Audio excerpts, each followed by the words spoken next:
성도 여러분 반갑습니다. 그동안 평안하게 잘 지내셨습니까? 오늘은 다시 제가 강의를 몇 주 하도록 하겠습니다.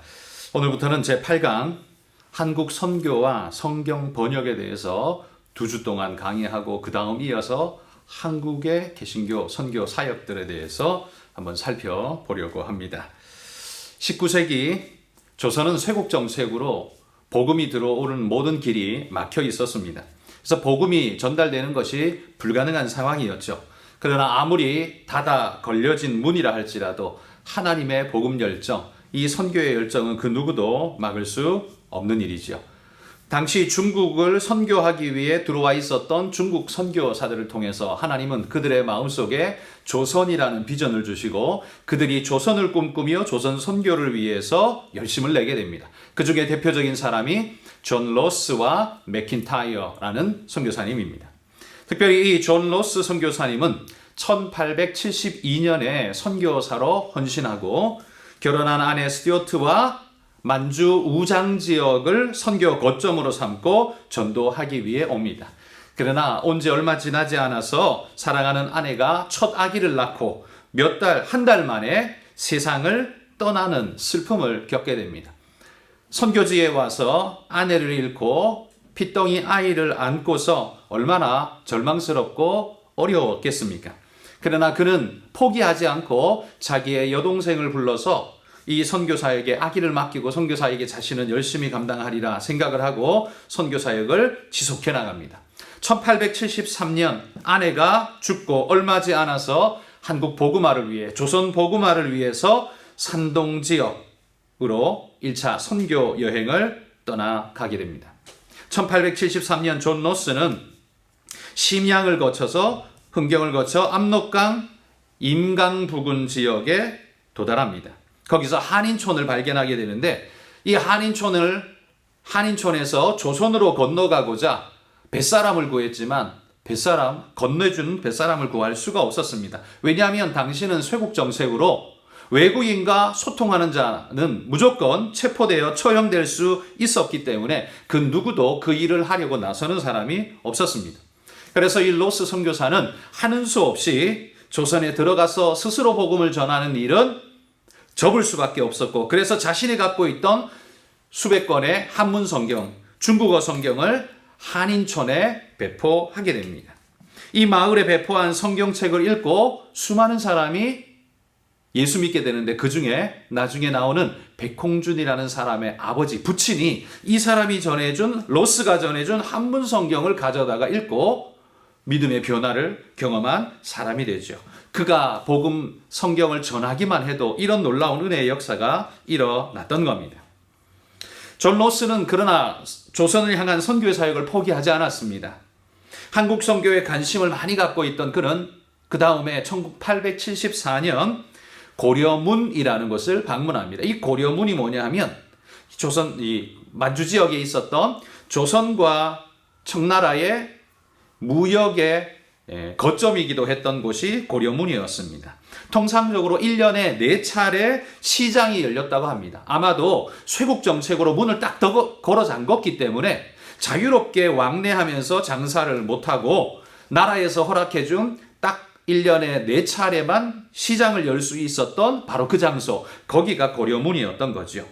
이때 로스 선교사는 한국어 어학 선생을 구하고 싶어서 바로 이 고려문으로 가게 됩니다. 그리고 그곳에서 만난 사람이 이응찬이라는 사람을 만나게 됩니다. 이 이응찬이라는 사람은 평안북도 의주 출신인데요. 상당히 영리한 사람으로 어학의 천부적인 재질을 가지고 있었던 사람이라고 합니다. 그 사람은 청나라와의 대규모 사업을 하던 사람이었는데 한날은 많은 한약재를 싣고 청나라로 건너가던 중에 풍랑을 만나서 배가 그대로 전복되어져 버리고 한약재는 전부 수장되어 버립니다. 모든 걸 잃어버리고 가까스로 목숨을 구하여 살아남은 이 이응찬은 이제 막막하게 된 거죠. 먹고 살 길이 다 막혀 버렸고 중국에 살자니 중국이란 동네를 자신이 모르고 돌아가자니 이미 폐가 망신해버린 자신이 돌아가봐야 아무것도 할 수 없는 빚에 쫓기는 존재가 될 뿐이었습니다. 이런 곤란의 입장에 놓여 있을 때 로스의 중국인 비서가 이 이응찬을 찾아옵니다. 그리고는 돈을 많이 줄 테니 로스 선교사의 한국인 선생이 되지 않겠냐, 한국어를 가르쳐주는 선생 역할을 좀 하라 라고 제안하게 됩니다. 이응찬은 곰곰이 자신의 신세 자체가 이미 빈털터리 신세가 되었기 때문에 돈은 벌어야겠고, 그래서 조건을 하나 내겁니다. 기독교를 강요하지 않는다는 조건으로 승낙을 하겠다는 거죠. 그래서 서로가 합의하에 존 로스 선교사의 조선어 선생으로 이응찬이 그 역할을 시작하게 됩니다. 이 이응찬의 지도를 통해서 존 로스 선교사는 많은 한국어 실력의 급진을 보이게 됩니다. 1년 만에 한국어 교본을 만들 정도로 고급지진 않았겠지만 적어도 교본이 나올 정도로 한국어 실력이 급진되게 된 것이죠.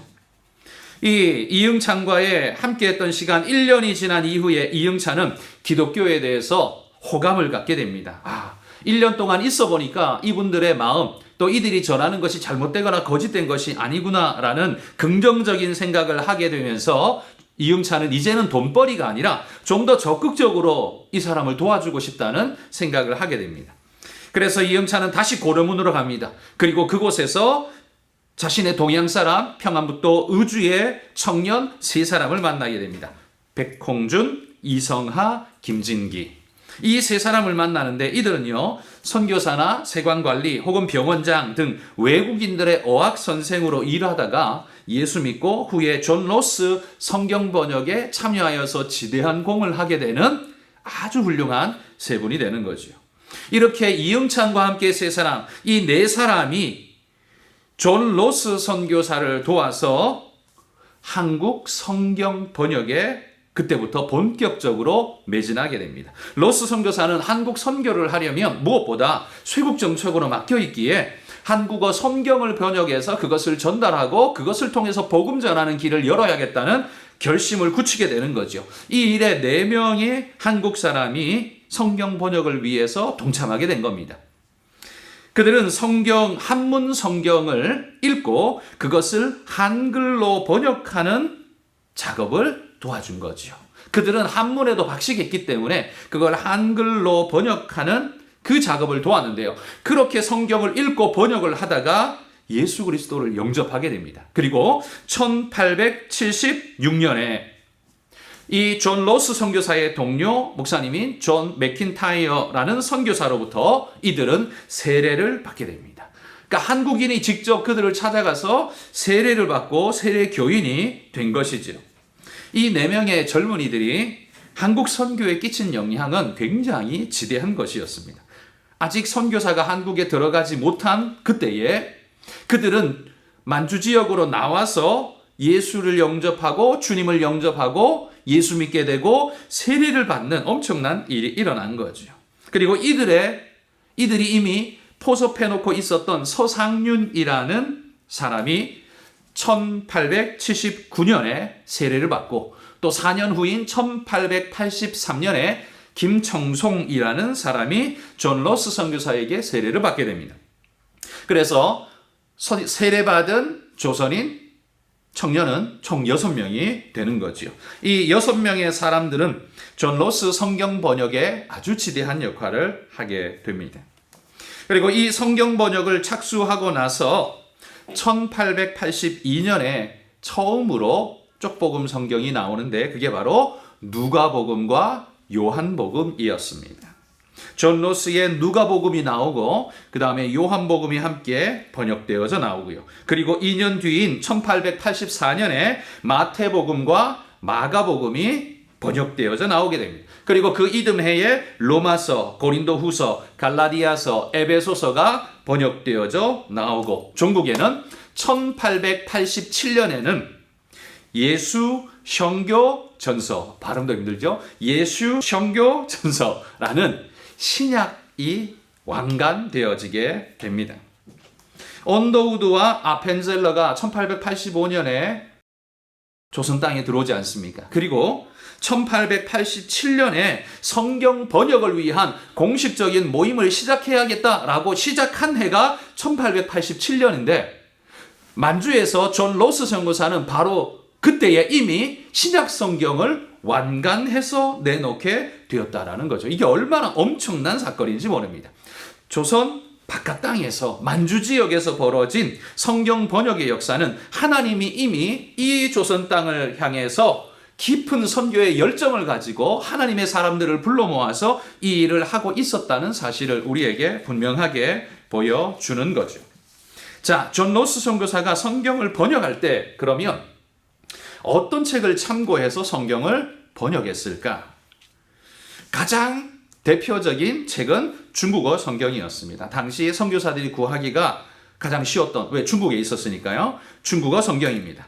이 로스 역은 독창적인 번역이라기보다 중국어 역을 한글로 번역한 성경이기 때문에 중국어 성경을 모체로 하고 있는 그런 번역 성경입니다. 중국어 성경이 기초 베이스이고요.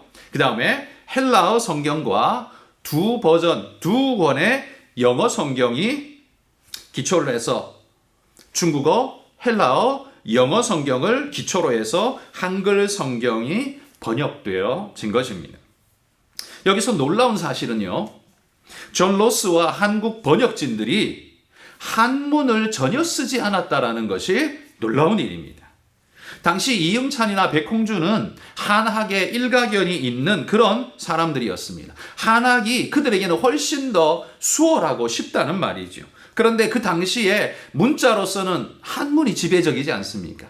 이 한글은 언문이라고 해서 제대로 취급도 받지 못하고 그런 시대였었는데, 그런데도 불구하고 이 존 로스 선교사와 한국 번역진들은 오로지 한글을 썼다는 사실, 이건 굉장한 철학을 가지고 있었다는 거죠. 안목이 있었다는 겁니다. 순한글로 번역하여서 첫 번째 조선어 성경을 내어놓았다는 사실, 이건 역사적으로도 굉장한 의미가 있는 일입니다. 이 일은 나중에 조선 땅이, 우리 한국이 한글 발전에 지대한 영향을 미치게 되는 게 바로 이 한글 성경인 거죠. 그리고 이들은 한글 성경을 번역한 이후에 또 놀라운 사실은 예수를 영접하고 한글 성경을 번역한 이후에 이들은 이 쪽복음 성경을, 자신들이 번역한 쪽복음 성경을 짊어지고 자신의 고향 땅으로 들어가서, 조선으로 들어가서 복음을 전하기 시작했다는 겁니다. 성경 번역으로 끝나지 않고 그들은 직접 그걸 울러매고 자신의 고향 땅으로 선교를 떠나게 됩니다. 자, 국내의 전도 활동은 세 방향으로 진행됩니다. 이 세 방향 모두가 1876년에 존 로스와 맥킨타이어 목사님으로부터 세례를 받은 사람들에 의해서 세 갈래로 전도 행렬이 이루어지게 된다는 거죠. 대표적인 인물이 백홍준, 서상윤, 이성하, 김진기, 김청송, 이런 사람들입니다. 이들에 의해서 이루어진 세 갈래 선교 행렬. 자, 첫 번째는 김청송이라는 인물에 의해서 시작됩니다. 이 사람은 1883년 맥킨타이어 목사님에게 세례를 받고 본인의 출생지였던 만주 서간도 지역의 선교 거점으로 삼고, 특히 그곳 지반현이라는 곳을 선교 거점으로 삼고 쪽복음을 배포하기 시작합니다. 여기서 그가 하나님의 복음을 증거한 후 1년 만에 1884년이죠. 75명이나 되는 사람들이 존 로스 선교사에게 세례를 받게 됩니다. 그러니까 그가 자기 지반현에 가서 복음을 전하고 1년 만에 75명의 수세자를 얻어서 그들을 데리고 존 로스 선교사에게 가서 세례를 받았다는 거죠. 얼마나 엄청난 일입니까? 최초의 한국인에 의해서, 그것도 평신도에 의해서 복음이 전파되어 75명의 회심자들을 낳았다는 사실, 굉장한 역사적 사건입니다.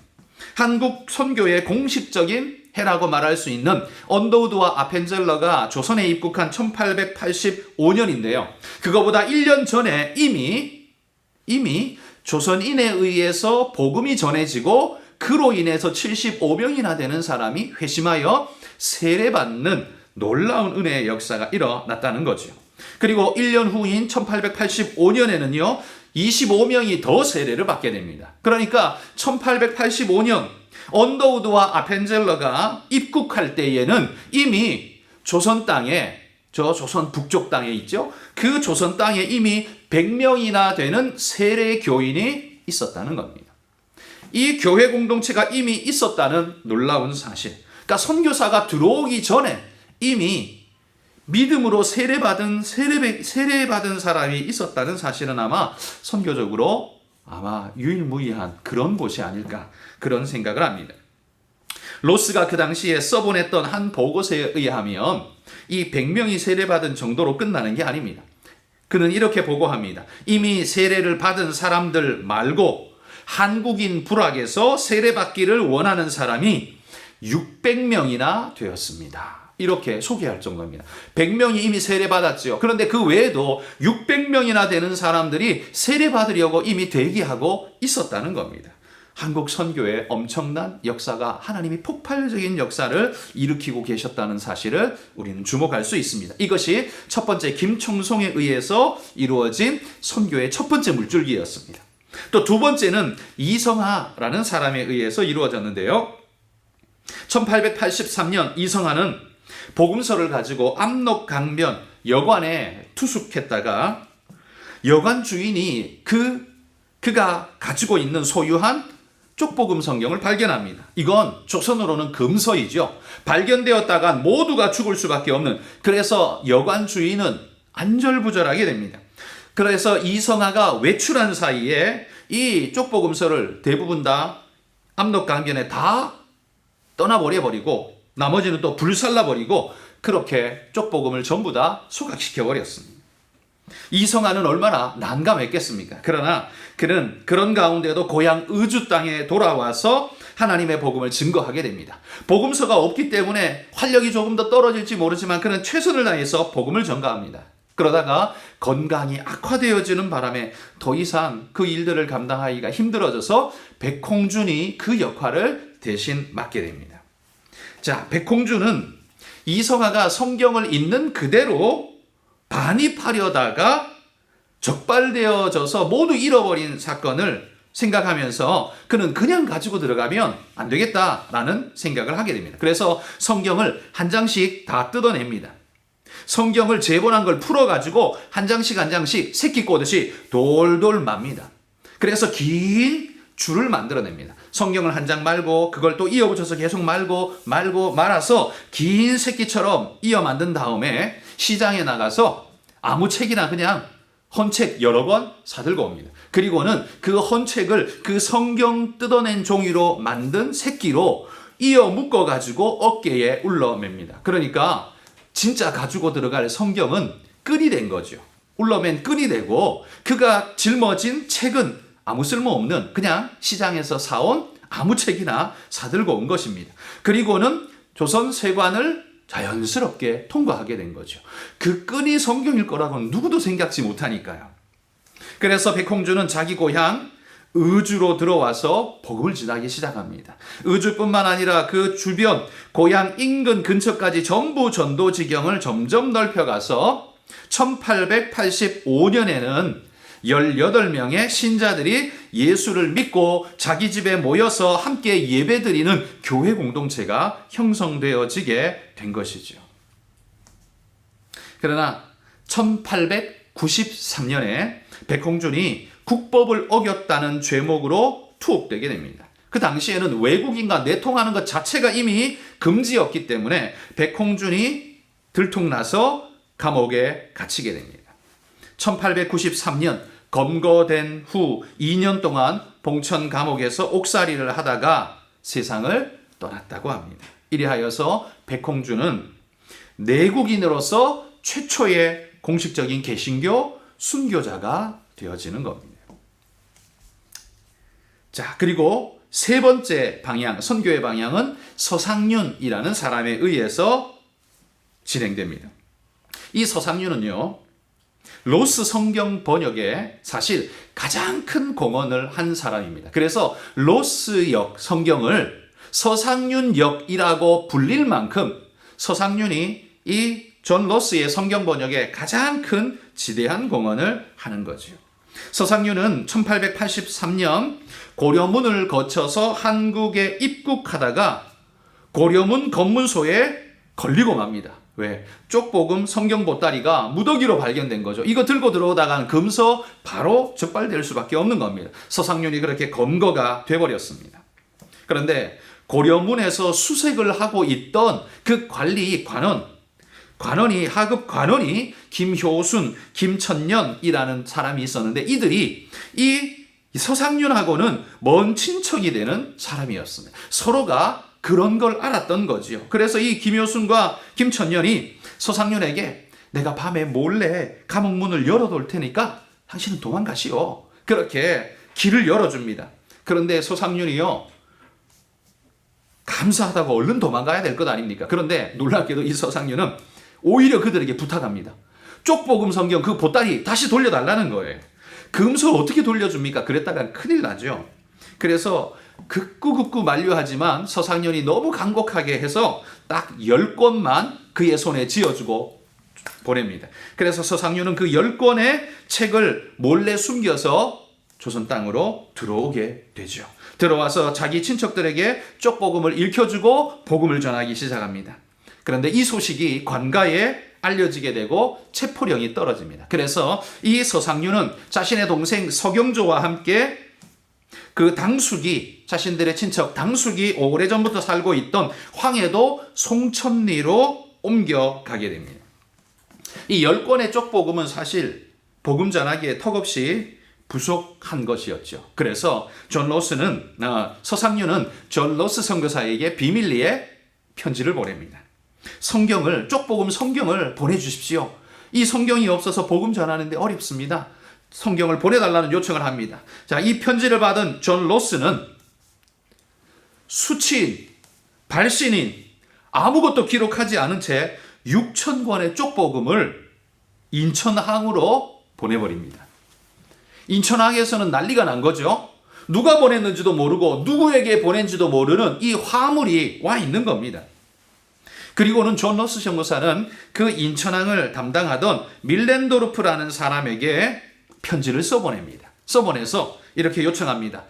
그 6,000권 성경인데 서상륜이라는 사람에게 이 6,000권의 성경을 제발 좀 보내주십시오. 요청을 합니다. 이 밀렌도르프는 아내가 독실한 기독교 신자였습니다. 이 이야기를 그냥 툭 던졌는데 기독교 신자였던 이 아내가 이 밀렌도르프에게 간곡하게 부탁하는 겁니다. 그 말씀 들어주십시오. 제발 6,000권의 그 성경을 서상륜이라는 사람에게 전달해 주십시오. 그래서 이 밀렌도르프는 그 성경책 6,000권을 서상륜에게 보내주고 이 모든 사건을 조용히 무마하게 됩니다. 그래서 6,000권을 받은 이 서상륜은 이 성경을 많은 사람들에게 성경을 뿌리기 시작합니다. 그 결과 만들어진 것이 소래교회입니다. 항해도 송천리에 만들어진 이 소래교회가 대한민국 최초의 한국 교회가 되는 것이고요. 그리고 1885년 60명의 교인이 소래교회에서 복음을 받고 예수 믿게 된 것입니다. 여러분, 오늘 우리가 살펴본 한국 교회의 복음 역사, 특별히 선교의 역사 중에 성경 번역의 역사를 함께 살펴봤는데요. 오늘은 만주 쪽을 통해서 성경 번역되어 한국 선교로 들어온 사건을 잠깐 살펴봤습니다. 존 로스 선교사가 지대한 공헌을 했죠. 그리고 이성아, 김진기, 서상륜, 백홍준 이영찬 이런 사람들이 절대적인 영향력으로 복음 사역에 함께 했기 때문에 이 일이 이루어졌다는 걸 우리는 봤습니다. 다음 시간에는요, 이제 만주 쪽, 북쪽에서부터 들어온 성경 번역이 아니라 이제는 남쪽, 일본에서부터 성경이 번역되어 들어오는 놀라운 사건을 함께 살펴보려고 합니다. 이 두 사건은 전부 다 공식적으로 개신교의 선교사가 들어오기 이전에 이루어진 놀라운 사건이라는 것. 그러니까 하나님은 이 대한민국이라는 나라를 너무나 사랑하셔서 선교사가 들어오기 전에 이미 자국민에 의해서 성경이 번역되어지게 하고 번역된 성경을 통해서 선교사가 그 번역된 성경을 가지고 들어와 그 땅을 선교하는 놀라운 역사를 일으키게 한 전무후무한 나라가 되게 하셨다는 사실입니다. 이 놀라운 사건, 다음 주에는요, 일본에서부터 성경이 번역되어 들어오는 사건을 함께 살펴보도록 하겠습니다. 자, 오늘 강의는 여기서 마치고 다음 주에 뵙도록 하겠습니다. 감사합니다.